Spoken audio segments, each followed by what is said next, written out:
ಫೀಲ್ಡಿಗೆ ಬಂದದ್ದು ಆಕಸ್ಮಿಕ. ನಾನು ಆರ್ಟಿಸ್ಟ್ ಆಗಿ ಟ್ರೈ ಮಾಡಿದೆ.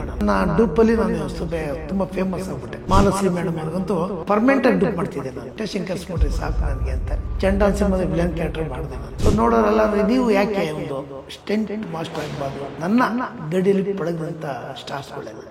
ಗೌರವ ಸಿನಿಮಾ ಮಾಡಿದೆ ನಾನು ಫಸ್ಟ್ ಸ್ಟೆಂಟ್ ಮಾಸ್ಟರ್ ಆಗಿ. ನಾನು ಸ್ಟೆಂಟ್ ಮ್ಯಾನ್ ಆಗಿ ಒಂದು 1300 ಸಿನಿಮಾ ಮಾಡಿದ್ದೀನಿ. ಈ ಸ್ಟೆಂಟ್ ಮಾಸ್ಟರ್ ಆಗಿ 1800 ಸಿನಿಮಾ ಮಾಡಿದ್ದೀನಿ. ಅವ್ರ ಬಾಡಿ ಲ್ಯಾಂಗ್ವೇಜ್ ಏನು ಕೇಳುತ್ತೆ ಅದನ್ನು ಕಂಪೋಸ್ ಮಾಡ್ತೀನಿ. ಏನು ಕ್ವಾಲಿಟಿ 10 ರೂಪಾಯಿ ಕೊಟ್ಟರು ಅದೇ ಕ್ವಾಲಿಟಿನೇ, 1000 ರೂಪಾಯಿ ಕೊಟ್ಟರು ಅದೇ ಕ್ವಾಲಿಟಿ.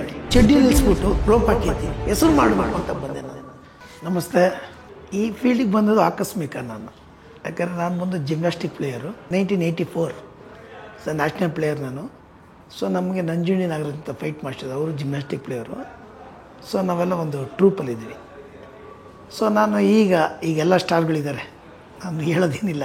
ಯಶ್ ಆಗಿರ್ಬೋದು, ಪ್ರೇಮ್ ಇರ್ಬೋದು, ಸುದೀಪ್ ಇರ್ಬೋದು, ಆಮೇಲೆ ನಮ್ಮ ಗೋಲ್ಡನ್ ಗಣೇಶ್ ಅವರಿರ್ಬೋದು, ದುನಿಯಾ ವಿಜಯ್ ಇರ್ಬೋದು. ಇವರೆಲ್ಲ ನನ್ನ ಗಡಿಯಲ್ಲಿ ಪಳಗದಂಥ ಸ್ಟಾರ್ಸ್ಗಳೆಲ್ಲ.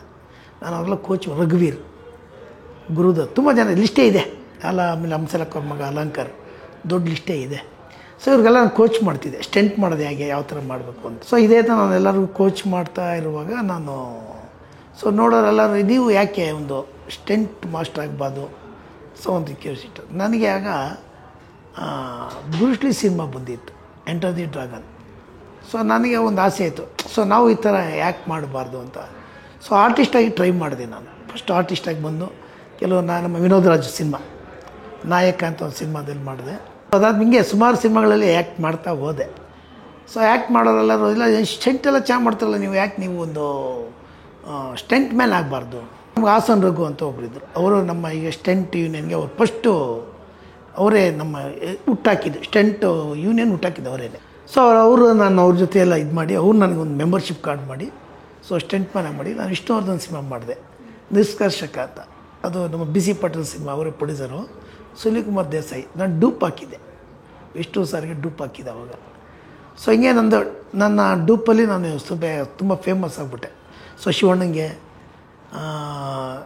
ಎಲ್ಲರಿಗೂ ಡೂಪ್ ಹಾಕ್ತಿದ್ದೆ. ಮಾಲಶ್ರೀ ಮೇಡಮ್ ಅವ್ರಿಗಂತೂ ಪರ್ಮನೆಂಟಾಗಿ ಡೂಪ್ ಮಾಡ್ತಿದ್ದೆ ನಾನು. ಈಗ ಕೆಲವು ಸಿನಿಮಾಗಳೇನೋ ಬಂತು ಅಂದರೆ ಅವರೇ ಕರೆಸ್ತಾರೆ, ವೆಂಕಟೇಶನ್ ಕರೆಸ್ಬಿಟ್ರಿ ಸಾಕು ನನಗೆ ಅಂತಾರೆ. ಸೊ ಆ ಥರ ಅವ್ರಿಗೆ ನಾನು ಡೂಪ್ ಹಾಕ್ತಿದ್ದೆ. ಸೊ ಅವ್ರ ಸಿನಿಮಾಗಳು ನಾನು ಸ್ಟೆಂಟ್ ಡೈರೆಕ್ಷನ್ ಮಾಡಿದ್ದೀನಿ ಆಲ್ರೆಡಿ. ಸೊ ನಾನು ಈ ಥರ ನನ್ನ ಕ್ಯಾರಿಯಲ್ಲಿ ಹಿಂಗೆ ಬೆಳ್ಕೊಂಬಂದೆ. ನಮ್ಮ BC ಪಾಟೀಲ್ ಸಾರು, ಅನ್ನದಾತರು. ಸೊ ಅವ್ರು ನನಗೆ ಎಸ್ ಮಹೇಂದರ್ ಸಾರು, ಎಸ್ ನಾರಾಯಣ್ ಸರ್, ಇವರೆಲ್ಲ ನನಗೆ ತುಂಬ ಸಪೋರ್ಟ್ ಮಾಡಿದೆ ಆ ಟೈಮಲ್ಲಿ. ಆ್ಯಕ್ಟ್ ಮಾಡ್ಬೇಕಾದ್ರೂ ಎಸ್ ನಾರಾಯಣ್ ಸರ್ ಸಿನಿಮಾಗಳೆಲ್ಲ ಆ್ಯಕ್ಟ್ ಮಾಡಿದೆ ನಾನು. ಚಂಡಾಲ್ ಸಿನಿಮಾದ ವಿಲನ್ ಕ್ಯಾರೆಕ್ಟರ್ ಮಾಡಿದೆ ನಾನು. ಸೊ ಅದು ಬ್ಯುಸಿ ಇದೆ ನಾನು. ಅವ್ರ ಟೈಮಲ್ಲಿ ನನಗೂ ಅವ್ರು ಚಾನ್ಸ್ ಎಲ್ಲ ಕೊಟ್ಟರು. ಸೊ BC ಪಾಟೀಲ್ ಅವರು ಸ್ಟೆಂಟ್ ಮಾಸ್ಟರ್ ಮಾಡು, ನಾನೇ ಮಾಸ್ಟರಿಂಗ್ ಮಾಡ್ತೀನಿ ಅಂತಂದರು. ಸೊ ನಾನು ಇಲ್ಲ ಸ್ವಲ್ಪ ಬೇರೆ ಥರ ಮಾಡ್ತೀನಿ ಅಂದಾಗ, ಇಲ್ಲ ನೀವು ಮಾಡಲೇಬೇಕಂದ್ರೆ ಎಸ್ ಮಹೇಂದರ್ ಸಾರು ತುಂಬ ನನಗೆ ಅವರ ತುಂಬ ಪರಿಚಯ ಇದೆ ಅವಾಗೆಲ್ಲ, ರಘುವೀರ್ ಸಿನಿಮಾ ಮಾಡೋವಾಗೆಲ್ಲ. ಸೊ ಅವರೆಲ್ಲ ಕಂಪೋಸಿಂಗ್ ಮಾಡ್ತಾಯಿದ್ದೆ. ನಮ್ಮ ತಿಲ್ಲರ್ ಮಂಜು ಮಾಸ್ಟ್ರು ಅವ್ರ ಜೊತೆ ನಾನು ತುಂಬ ಸಿನಿಮಾ ವರ್ಕ್ ಮಾಡಿದೆ. ಯಾಕೆ ಅವರೆಲ್ಲ ನನಗೆ ತುಂಬ ಸಪೋರ್ಟಿವ್ ಮಾಡಿದ್ದಾರೆ. ಯಾಕಂದರೆ ನಾವು ಯಾವ ನೆನೆಸ್ಕೊತಾ ಇರ್ತೀವಿ, ಯಾರು ಸಪೋರ್ಟ್ ಮಾಡ್ತಾರೆ ನಮಗೆ ತುಂಬ ಯಾರು ಹೆಲ್ಪ್ ಮಾಡಿರ್ತಾರೆ, ಅದನ್ನ ಸ್ವಲ್ಪ ಹೆಲ್ಪ್ ಮಾಡ್ತೀವಿ.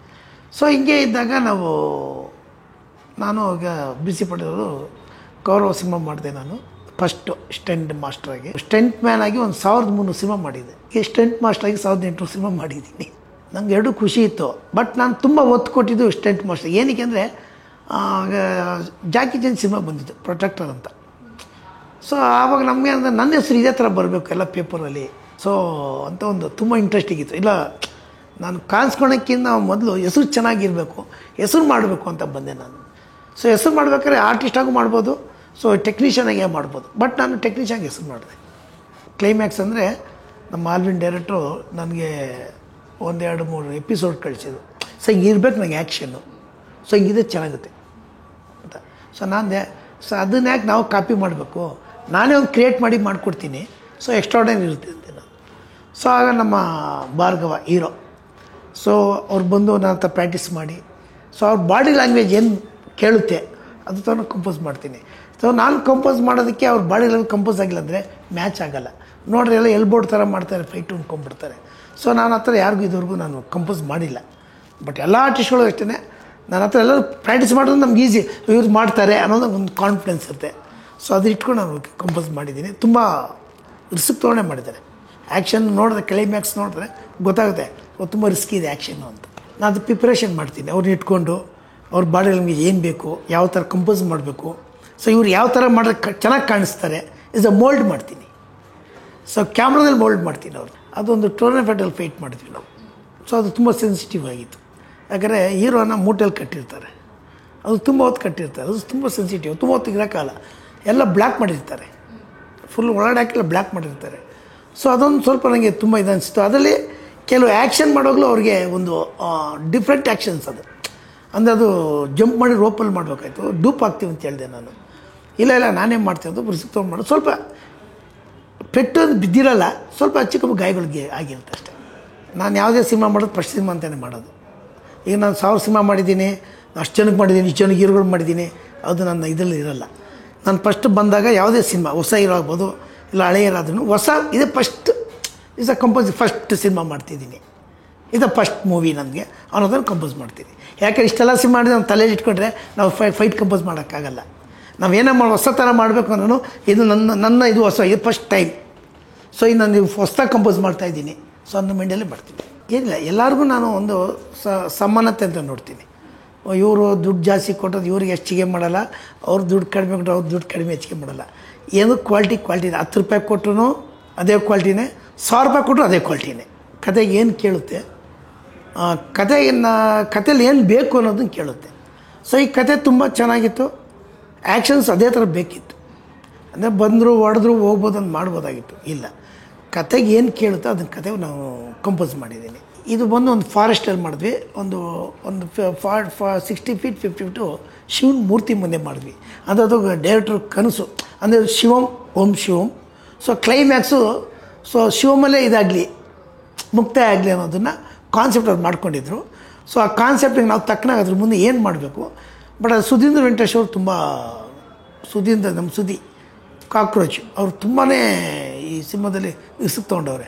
ಬಟ್ ಆ್ಯಕ್ಷನಲ್ಲೇ ಆಮೇಲೆ ಅವ್ರನ್ನ ಕ್ಲೈಮ್ಯಾಕ್ಸ್ ಎಂಡು ಫಿನಿಷ್ ಆದಮೇಲೆ ಅವ್ರನ್ನ ಚಡ್ಡಿಯಲ್ಲಿ ನಿಲ್ಲಿಸ್ಬಿಟ್ಟು ರೋಪ್ ಹಾಕಿದ್ದೀನಿ. ಅಂದರೆ ಉಲ್ಟಾ ಪಲ್ಟಾ ಮಾಡಿ ಹಾಕಿದ್ದೀವಿ. ಅದು ಉಲ್ಟಾ ಮಾಡೋದು ತುಂಬ ಕಷ್ಟ. ಸೊ ಅದನ್ನು ರಿಯಲಾಗಿ ಮಾಡಿದ್ವಿ ನಾವು. ಅವರು ಏನು ಡೂಪ್ ಕೇಳಿಲ್ಲ, ಸರ್ ನಾನು ಮಾಡ್ತೀವಿ ಅಷ್ಟೇ, ನಾನು ಮಾಡ್ತೀನಿ. ನೀವಿದ್ದಾಗ ನನಗೇನು ಭಯ ಇಲ್ಲ, ಧೈರ್ಯ ಇದೆ. ಯಾಕೆ ನೀವು ಅಷ್ಟು ಸೇಫ್ಟಿ ಕೊಟ್ಟು ಮಾಡ್ತೀವಿ ಅನ್ನೋದನ್ನು ನನ್ನ ಮೇಲೆ ಕಾನ್ಫಿಡೆನ್ಸ್ ನಂಬಿಕೆ ಇಟ್ಟಿದ್ದಾರೆ. ಸೊ ಆ ನಂಬಿಕೆ ಉಳಿಸ್ಕೊಂಡಿದ್ದೀನಿ. 100% ಹೊಸ ಪ್ರಯೋಗನೇ ಇದೆ. ನಾನು 3 ಕ್ಯಾಮ್ರಾ ಇಟ್ಕೊಂಡು ಹೊಸತನ ಯಾವ ಥರ ಇರಬೇಕು ಆ್ಯಕ್ಷನ್ಸ್. ಯಾಕಂದರೆ ಈಗ ಜನ್ರೇಷನ್ ಚೇಂಜ್ ಆಗಿದೆ. ಈಗ ನಮ್ಮ ಜನ್ರೇಷನ್ ಇದ್ದಾಗ ನಾನು ಆವಾಗ ಒಂದು ಕಂಪೋಸಿಂಗ್ ಮಾಡ್ತಿದ್ದೆ. ಈ ಜನ್ರೇಷನ್ ಏನು ಕಂಪೋಸ್ ಮಾಡೋದು ಅಂದರೆ ಅಡ್ವಾನ್ಸ್ ಅಪ್ಡೇಟ್ ಆಗಿರ್ತೀನಿ. ಸಿನಿಮಾದಲ್ಲಿ ಆ್ಯಕ್ಷನ್ ಇದ್ದರೆ ಜನ ಬರೋದು ಇರೋದೇಳಿ. ನಾವು ಲವ್ ಮಾಡ್ತೀವಿ, ಸಾಂಗ್ಗಳು ಮಾಡ್ತೀವಿ, ಒಂದು 12 ಸಾಂಗ್ ಇರ್ತೀವಿ, 12 ಸಾಂಗ್ ಮಾಡಿರ್ತೀವಿ, ಜನ ಬಂದು ನೋಡ್ತಾ ಇರೋದು ಸುಳ್ಳು. ಸಿನಿಮಾದಲ್ಲಿ ಎಲ್ಲ ಇರಬೇಕು. ಕಮರ್ಷಿಯಲ್ ಸಿನಿಮಾ ಇದ್ದರೆ ಎಲ್ಲ ಇರಬೇಕು. ಕಮರ್ಷಿಯಲ್ ಸಿನಿಮಾದಲ್ಲಿ ಬರೀ ಆ್ಯಕ್ಷನ್ಸ್ ಇದ್ದರೆ ಮತ್ತು ಜನ ಬರೋಲ್ಲ. ಕಂಟೆಂಟು ಕಥೆನೂ ಚೆನ್ನಾಗಿರಬೇಕು. ಹಾಗಿದ್ದಾಗ ಜನ 100% ಬಂದು ನೋಡ್ತಾರೆ. ನಾವೇ ಜನರಿಗೆ ಜನ ಥಿಯೇಟ್ರಿಗೆ ಬರೋಲ್ಲ, ನಾವು ಹೇಳ್ಕೊತಾ ಇದ್ದೀವಿ. ಜನ ಥಿಯೇಟ್ರಿಗೆ ಬರ್ತಾಯಿದ್ದಾರೆ, ನಾವು ಬರಲ್ಲ ಅಂತ ಹೇಳ್ಬಾರ್ದು. ಜನ ಬರ್ತಾರೆ, ಸಿನಿಮಾ ನೋಡ್ತಿದ್ದಾರೆ. ಈಗ ಹೇಳ್ತೀವಿ ಜನ ಬರ್ತಿದ್ದಾರೆ ಥಿಯೇಟ್ರಿಗೆ. ಈಗ so and so cinema super ಓಡ್ತಾಯಿದೆ. ಏನಕ್ಕೆ? ಸೊ ಕಂಟೆಂಟ್ ಜನ ಬರ್ತಿದ್ದಾರೆ ಅಂತ ನಾವು ಹೇಳ್ಬೇಕು. ಅದಕ್ಕೆ ಯಾರು ಜನ ಬರ್ತಿಲ್ಲ ಅಂದರೆ ಅದು ಲೂಸ್ ಟಾಕ್ಸು ಆದಾಗ ಇರ್ಬೋದೇನೋ ಅದು ಹೇಳ್ಬಾರ್ದು. ನಾವು ಜನ ಥಿಯೇಟ್ರಿಗೆ ಬರ್ತಾರೆ, ಸಿನಿಮಾ ನೋಡ್ತಾರೆ, ಬಟ್ ಅದು ಕಾನ್ಫಿಡೆನ್ಸ್ ಇದೆ, ಈಗೂ ಇದೆ. ಬರ್ತಾಯಿದ್ದು ನೋಡ್ತಿದ್ದಾರೆ, ಎಲ್ಲ ಸಕ್ಸಸ್ ಸಿನಿಮಾ ಕೊಡ್ತಾನೆ ಇದ್ದಾರೆ. ಸಿನಿಮಾ ಕಂಟೆಂಟು ತುಂಬ ಕತೆ ಚೆನ್ನಾಗಿದೆ. ಅಂದರೆ ಸೊ ಲವ್ ಅಂದಾಗ ತುಂಬ ಸಿನಿಮಾಗಳು ಬಂದವು ಲವ್ ಅಂತ.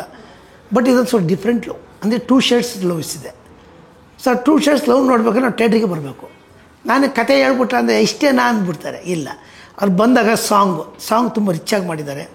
ಸಾಂಗ್ ಅಂದರೆ ಶಿವ ಓಂ ಶಿವಂ ಸಾಂಗ್ ಇದೆ, ದೇವ್ರ ಮೇಲೆ ಆಡಿದ ಸಾಂಗು ತುಂಬ ರಿಚ್ಚಾಗಿದೆ ಸಾಂಗು. ಆ ಸಾಂಗ್ ನೋಡೋಕ್ಕಾದ್ರೂ ಜನ ಬರಲೇಬೇಕು. ನನ್ನ ಅನಿಸಿಕೆ ಹೇಳೋದು ನಾನು. ಅದು ಬಂದು ನೋಡಿದಾಗ ಸಿನಿಮಾ ನೋಡ್ತಾರೆ. ಈ ಸಾಂಗ್ ಇಷ್ಟು ಚೆನ್ನಾಗಿ ಮಾಡಿರುವಾಗ ಸಿನಿಮಾ ಯಾಕೆ ಚೆನ್ನಾಗಿ ಮಾಡಿರೋಕ್ಕಿಲ್ಲ. ಸೊ ಈಗ ಎಲ್ಲರಿಗೂ ರೀಚ್ ಆಗಿದೆ ಸಾಂಗು. ಸೊ ಜನ ಬರ್ತಾರೆ. ಬಟ್ ಇದರಲ್ಲಿ ಕಂಟೆಂಟ್ ಚೆನ್ನಾಗಿದೆ, ಹೊಸ ನಾಯಕ ಮಾಡಿದ್ದಾರೆ. ಅವ್ರು ಪ್ರೋತ್ಸಾಹ ಕೊಡ್ಬೇಕು. ನಾನು ಪ್ರೋತ್ಸಾಹ ಕೊಟ್ಟಿದ್ದೀನಿ. ಬಟ್ ಈಗ ನಮ್ಗೆ ಕೊಡಬೇಕಾರೋದು ಸಿನಿಮಾ ಪ್ರಿಯವ್ರು ಪ್ರೋತ್ಸಾಹ ಕೊಡಬೇಕು. 4 ಫೈಟ್ಸ್ ಇದೆ ಇದರಲ್ಲಿ ಟೋಟಲು. 4 ಫೈಟ್ಸನ್ನು ಸ್ವಲ್ಪ ಡಿಫ್ರೆಂಟಾಗಿ ಮಾಡಿದ್ದೀನಿ. ಎಲ್ಲ ತುಂಬ ಅಂದರೆ ಆಲ್ಮೋಸ್ಟ್ ಸೀನಿಯರ್ಸ್.